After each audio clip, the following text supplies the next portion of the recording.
Hikers found a message in a bottle. When they found out who wrote it, they called the authorities.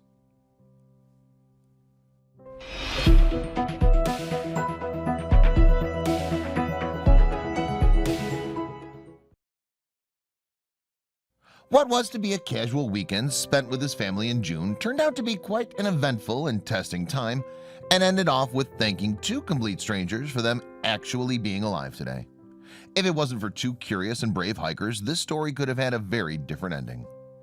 It all began when Father Curtis Whitson, a 44-year-old self-employed glass and door repairman from Morro Bay, California, decided to take his family to a place he loved. He, his girlfriend Crystal Ramirez, a 34-year-old bartender, and his 13-year-old son Hunter decided to spend Father's Day weekend backpacking the Arroyo Seco River. He was eager to show them the wild beauty of the Arroyo Seco, a 40-mile tributary of the Salinas River in Central California. It's a paradise off the beaten path, a gorgeous place to take a float trip and get away from the crowds, he said. We were all looking forward to camping along the river under the stars. The first night they built a campfire and pan-fried a steak, serving it with quinoa and having chocolate protein bars for dessert. The last thing any of them expected was that they would become stranded. During the day, they'd be joyously hopping over boulders and floating down the river on inflatable tubes. Pleasant and peaceful evenings were enjoyed sleeping under the stars, bundled in lightweight mummy bags, with their heads covered in mesh bags to protect them from pesky bugs. Throughout the trip, the family's goal was to reach the Arroyo Seco Narrows, float through the water chute and down the waterfall before joining friends to float the last couple of miles down to a campground. After 2.5 days of lugging 50-pound packs, the family reached the Narrows, a spot in the river surrounded by solid rock up to 40 feet on each side. To Curtis, this was familiar territory, as he was proficient in taking as many as 20 backpacking trips to the Central California coastal forest each summer. 7 years ago, he took this trip with the ultimate goal of reaching the waterfall. Normally, he used an allocated rope to get back down. However, on reaching the top of the waterfall, he discovered that the rope to assist them getting down the perilous waterfall was nowhere to be found. The hike back down would have been too dangerous, and with no cell phone coverage, unable to call for help, they had to get creative, and really fast too. The water levels had begun to rise, and trying to make their way down the waterfall without the assistance of the rope could have ended with disastrous results. After trying to hike up and over, Whitson and his son kept hitting dead ends. There was no way out.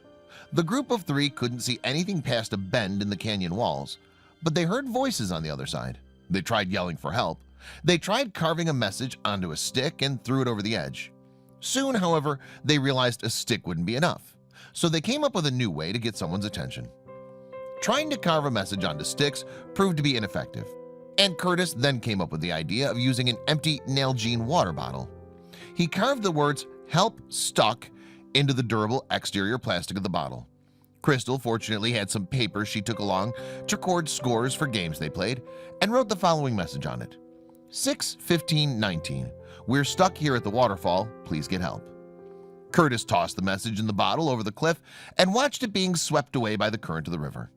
Wiping his brow with a sigh of relief that it was not him and his companion suffering the same fate, now it was just a matter of waiting to see if their prayers would, in fact, be answered. The family of hikers retreated back up the river to a small beach where they'd earlier stopped for lunch. They'd been able to float down from the beach in about 2 minutes, but it took about 30 minutes to get back upstream.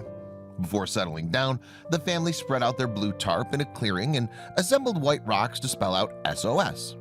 Like the sunset, they used a headlamp to keep that message illuminated. Fortunately for these hikers, there was another couple of adventure seekers exploring the nature site and stumbled across the lime green bottle. Curious about the SOS note they found inside the bottle, the couple found a camp manager who then wisely decided to alert the authorities about it. A search and rescue team was alerted about the dilemma of the family in distress. Just after 12 that evening, Curtis alerted his son that help was arriving and that he heard a helicopter overhead. They were surprised by the following: "This is search and rescue. You've been found," someone said over the loudspeaker. It was one of the best feelings, Whitson gushed. Nothing was sweeter than those words uttered by CHP. During the rescue, the California Highway Patrol used night vision goggles and FLIR, forward-looking infrared technology, to spot the campfire and located Whitson and his family, according to Flight Officer Paramedic Todd Bainbridge, who was on the mission. The family was told to stay put and stay warm until a rescue crew was sent early the next morning to get them out of their predicament.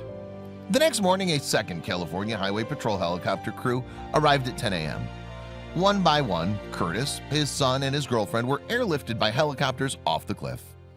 Whitson still gets emotional in the rescue and his gratitude for both the crew members and their families. Curtis was told about the hikers who turned in the water bottle, but was informed that the couple left before the rescue commenced without giving their names. Curtis wants nothing more than finding those two hikers who found his family's message and saved them from what could have turned a pleasant family outing into a real disaster. Curtis was blown away about how things turned out and how the community reached out so quickly to help someone in need.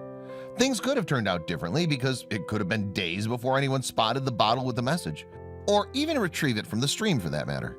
Seems like the prayers were truly answered and someone was looking out for them.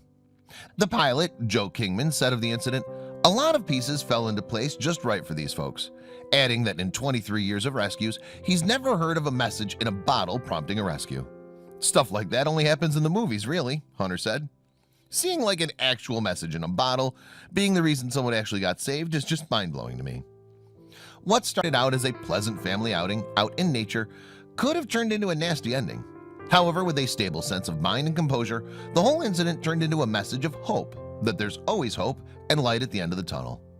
One thing that seems to be a certainty is that Curtis will not be doing that particular hike without taking some rope with him in case he's presented with his accustomed lifeline not being there for him when he needs it. It's true that this adventure brought the family closer as everybody had to be strong for one another, and it turned out to have been a family celebration instead of a Father's Day one. On a bright note, Nalgene got a feather in their cap and was proud of the durability of their product. An employee of 15 years with the company states that he's seen a lot of uses for their product, but nothing quite like this. You put a cap on it with a message inside, toss it down a river, and get the message out. Although it was not what it was developed for, but he was happy to have still been of service to someone in distress. About a week after their rescue, as they were still processing their adventure and unlikely rescue, Ramirez bought her boyfriend Curtis Whitson a gift, a new Nalgene bottle. Inside, she tucked a love note, confident he would find it.